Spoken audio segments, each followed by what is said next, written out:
It's time for another community Q&A, and if you're anything like me, you're going to want some fun facts about the Division that you can use to impress your friends and family around the dinner table, right? Okay, stick around.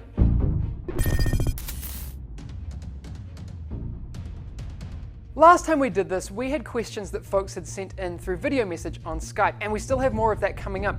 But we saw this thread over in the Division subreddit, and we figured this would be a great opportunity to clear up some of the intricacies of rogue status that people experienced, and to be honest, we're a little bit confused by at E3.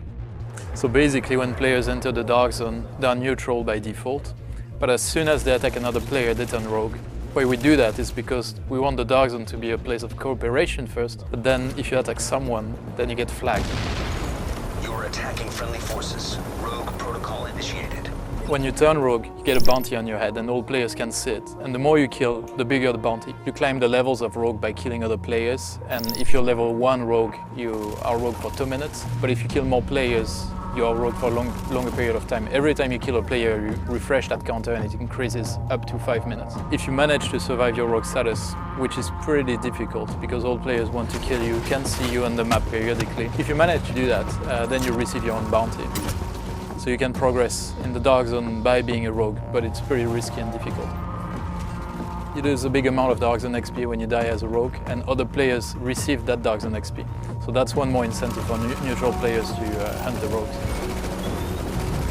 If you're grouped up with someone, there's no way you can shoot them, there's no friendly fire enabled. If you want to leave the group and fight your friends, there's a warning displayed to the whole group for a few seconds before you leave, so they have a chance, to brace for it and prepare. What's up guys, Boomslang here. Had a couple questions for you guys concerning the Dark Zone. First off, is there any instance of PvP action outside of the Dark Zone? And also, Dark Zone or Dark Zones? Are there going to be more than one, or is there just one Dark Zone? I'd like to get that cleared up once and for all. Thanks. No, there's no PvP outside of the Dark Zone.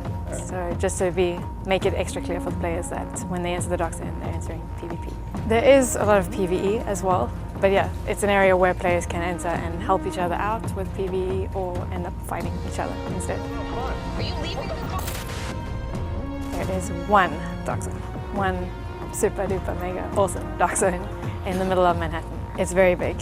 What we saw in the E3 demo was just a small area, a slice of the Dark Zone around Bryant Park.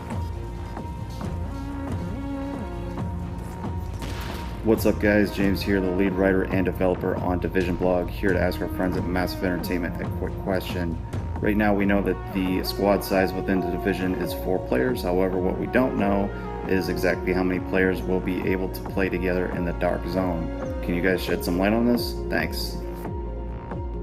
The demo that some of you have had the chance to play featured a 3v3v3 scenario. But in the game, there will be many more players in the Dark Zone, and you won't be locked into a specific group setup.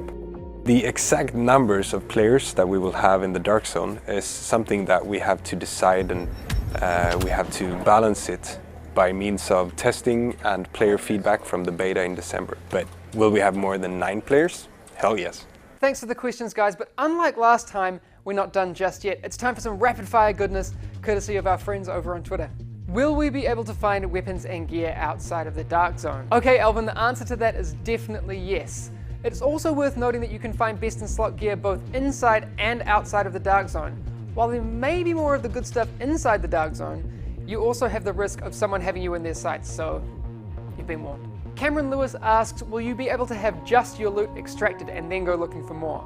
Yeah, that's exactly how it works. The extraction helicopter is only there to pick up your contaminated loot, so afterwards you're free to fill up that loot bag as many times as you want, or find a way out of the Dark Zone if that's what you want to do. Where can I sign up and play the beta in the UK? This doesn't apply to just those of you in the UK, but you can still sign up by going to thedivisiongame.com/beta and fill it. We'll throw a link down in the description below for you as well. We'd better wrap this thing up, but I promise we'll be doing this all again very soon. So what would you like to know? Are you curious about what you'll find in the Collector's Edition? Do you want to know what games devs play in their spare time? If I'm in the Dark Zone and I shoot my boss from work and take all his loot, how many muffins is sufficient for an apology?